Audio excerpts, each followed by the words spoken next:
here's your beautiful 427 small block Ford.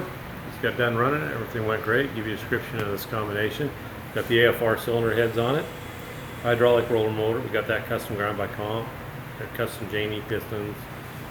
4340 crank H-beam rods. It's a dart block base motor.